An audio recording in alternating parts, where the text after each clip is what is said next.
News 7 Hindi देख रहे हैं आप। और वार्ड नंबर 28 से बीजेपी प्रत्याशी अमित भारद्वाज पहुंचे हैं यहाँ पर और सुधीर नागर पहुंचे हैं मंदिर में आशीर्वाद लेने। और आप देखिए मंत्री के छोटे भाई सुधीर नागर पहुंचे हैं यहाँ पर। लगातार तस्वीर देखिए आप।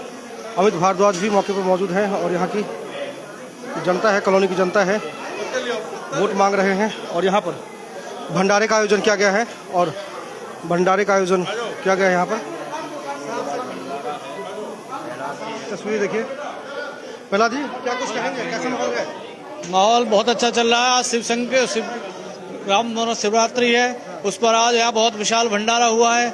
और हमारे बीच हमारे वार्ड के 28 के अपने उम्मीदवार भाई अमित जी आए हुए हैं और सारे वार्डों में बीजेपी का अच्छा वो चल रहा है। और जीत का मार्जिन मेरे हिसाब से तो 80-20 का हो जाएगा, क्योंकि जिस तरह लोगों की आस्था बनी हुई है और मोदी जी के और हमारे मुख्यमंत्री सैनी जी के लिए सब लोग, क्योंकि उनके विकास और उनकी जो नीति है उनसे सभी प्रेरित होकर सभी लोग भाजपा के साथ हैं और भाजपा को बहुत बड़ी जीत मिलने वाली है। इस और ट्रिपल सरकार अभी बनेगी, जिससे हमारा क्षेत्र और हमारे जो नीचे की कच्ची कॉलोनियां हैं जो विकास से रह गई हैं उनमें और जोर से काम होगा, क्योंकि पार्षद नीचे वाले कामों को अच्छी तरह से समझकर उनकी फाइलें बनवाकर मंत्री जी के पास भेजेंगे। मंत्री जी हमको ग्रांट देकर ज़्यादा से ज़्यादा काम टिगाम क्षेत्र में होगा। हमें बहुत ही आशा है कि हमारी जो यहाँ के 5-6 वार्ड हैं वो बहुत भारी बहुमत से जीत रहे हैं। नहर पार के जितने भी वार्ड हैं, चाहे 24 हो, चाहे 25 हो, चाहे 26 हो, 27 हो, 28 हो, सारे वार्ड में बीजेपी अब बहुत आगे है और अच्छे मार्जिन से जीत होगी। सुधीर जी, क्या कुछ कहेंगे? जैसे मंत्री जी को लोगों ने प्यार दिया, विश्वास दिया, वैसे ही जो अमित जी है उनको मिलेगा? देखिए, मैं सबसे पहले आपको माँ शिवरात्रि की बहुत बहुत शुभकामनाएं देता हूं। और देखिए, मंत्री जी ने जो आशीर्वाद दिया है अमित भारद्वाज को, एक तरफा मिल रहा है। यहाँ चारों तरफ प्यार मिल रहा है, एक बीजेपी की हवा चल रही है। और हमारा पहले आपको पता ही है कि एक सीट आ चुकी है, 45 सीट होंगे बाद 2 तारीख को पूरा रख करके 12 तारीख को एक तरफा 45 सीट आपकी भाजपा की सीट की तरफ जा रही है। मेयर का बीजेपी का, और वो रिकॉर्ड बनेगा पूरे हिंदुस्तान के अंदर। एक तरफा लहर है, बिल्कुल टूटेगा, बिल्कुल टूटेगा एकदम। किसी को टक्कर में देखते हैं या कुछ? देखो, कोई टक्कर ही नहीं है, कोई नहीं टक्कर। आप बताएंगे, कोई टक्कर में ही नहीं है, सब हवा बनी हुई है ऐसी।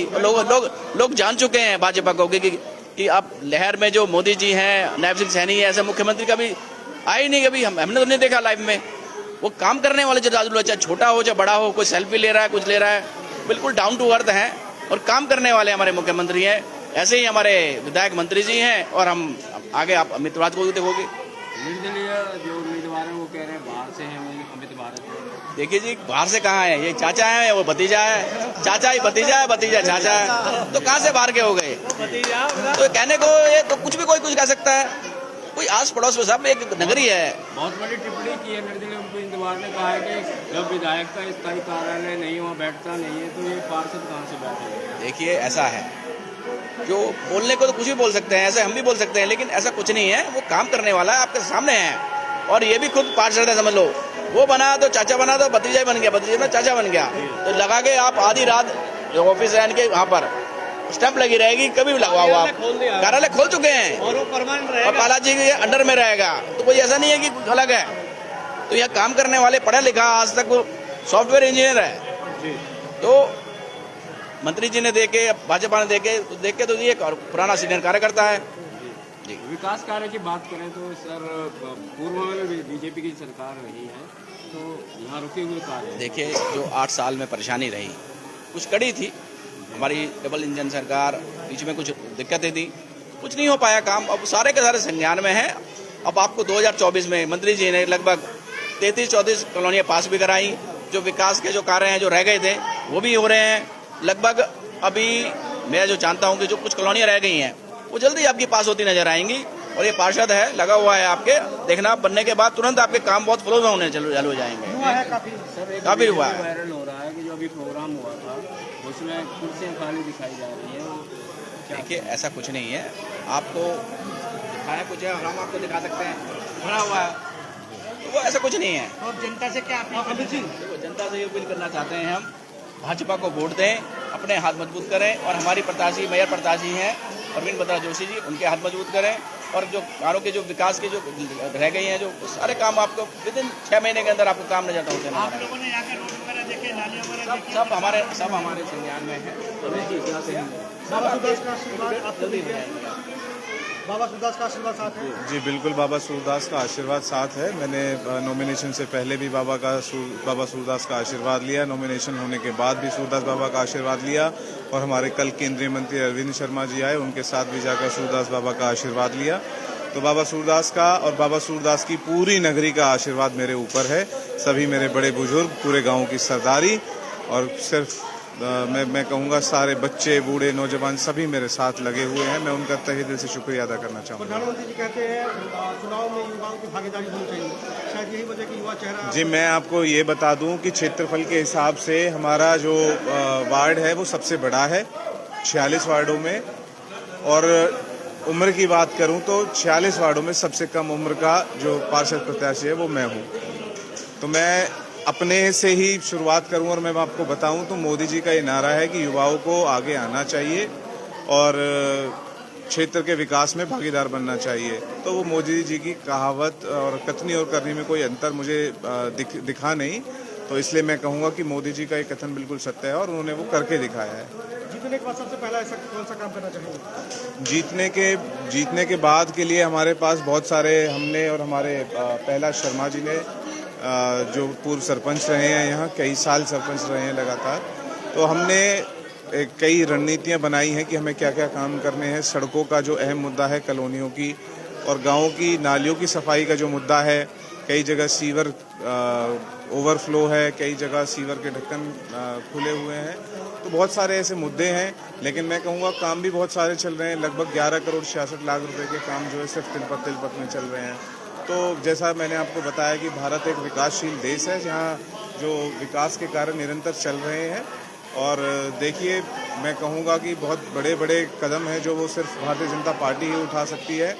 और हमने एक बड़े कॉलेज की मांग जो है पूरे तिलपत गांव की सरदारी ने जो है हमारे मंत्री राजेश नागर जी के समक्ष कल रखी थी, और राजेश नागर जी ने भी उस पर हामी भरी और कहा कि मैं एक बड़ा इसमें कॉलेज जो इस क्षेत्र में जरूर बनवाऊंगा ताकि बच्चों को बाहर ना जाना पड़े। 3 प्रत्याशी है आपके वार्ड से, आप एक निर्दलीय है, आम आदमी पार्टी से, टक्कर किससे है? जी मैं तो कहूँगा कि अगर कोई दल, पहली बात तो पहले जो दल थे वो दल कांग्रेस वालों ने भी अपने पर्चे वापस ले लिए, और जो अन्य दल थे उन्होंने किसी ने नॉमिनेशन ही नहीं भरा। और मैं नहीं समझता कि, क्योंकि भारतीय जनता पार्टी की लहर है पूरी तरीके से, और पूरे गांव का और पूरी कॉलोनियों का, पूरे वार्ड 28 की मेरे जो परिवार है, इसका समर्थन मुझे भरपूर मिल रहा है, तो मैं नहीं समझता कि कोई टक्कर में है। आम आदमी पार्टी प्रत्याशी कह रहे हैं तो बीजेपी आपस में लड़ने की, बीजेपी के कार्य कर रहे हैं। जी नहीं, मैं उनको भी स्पष्ट कर देना चाहूँगा कि भारतीय जनता पार्टी बागियों के पक्ष में नहीं होती। भारतीय जनता पार्टी ने 6 साल के लिए जो भी कैंडिडेट बागी थे या जिन्होंने पार्टी के डिसीजन को नहीं माना, उनको निष्कासित कर दिया पूर्ण रूप से। ये भी तय कर लिया कि अगली बार भी ये टिकट नहीं मांग पाएंगे। अगर वो इस वहम में हो तो वो अपना वहम दूर कर दें, क्योंकि पार्टी ये जो गद्दारी है ये बर्दाश्त नहीं करती। क्योंकि पहले ये लोग पार्टी को अपनी माँ बताते हैं और फिर उसी पार्टी को छोड़कर उस पार्टी के बारे में तरह तरह की बातें फैलाते हैं। देखिए ये मंदिर पे पहुंचे हैं और युवा चेहरा है, वार्ड नंबर 28 से बीजेपी के प्रत्याशी हैं, और लगातार जी कुछ 4 पार्षद हैं, विजेंद्र शर्मा मवई से, और धीरज नगर से लोकेश फैसला जी, और तिलपत से पहला शर्मा और अमित भाई।